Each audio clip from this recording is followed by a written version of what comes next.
Assalamualaikum warahmatullahi wabarakatuh. Sampurasun, Wilujeng enjing mitra sadayana, tepang deui sareng simkuringkeun anaya, sareng rekan abdi. Ainun.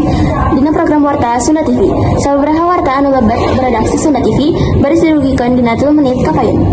Pamirsa, ninggalkeun ku rekan abdi. Garut lini ngagedakeun Kabupaten Garut.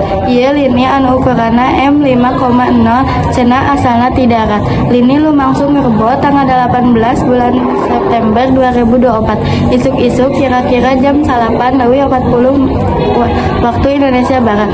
Nurutkeun Badan Meteorologi, Klimatologi jeung Geofisika BMKG, lini ieu lumangsung tepat jam 8.41 waktu Indonesia Barat.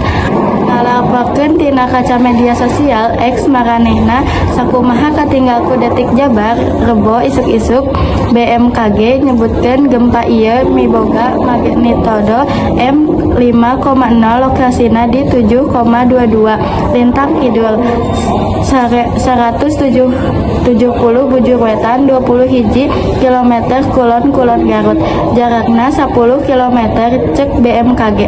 Lini anu cenah museur di darat karasa geterna cukup kuat ku masyarakat Kabupaten Garut jeung sajumlah kacepatan sejenna di Garut. Warga panik nalika ngarasa geter kada kuat. Pamirsa, mangsa kitu pidangan warta dina dangan ayeuna, ngawakilan Ayus Pangampi, Sunda TV simkuringkeun anaya, sareng rekan abdi Ainun. Saja amit mungkur, amit mundur, neda hapunten dina samudaya kalpatan. Wassalamualaikum warahmatullahi wabarakatuh. Hurip Sunda.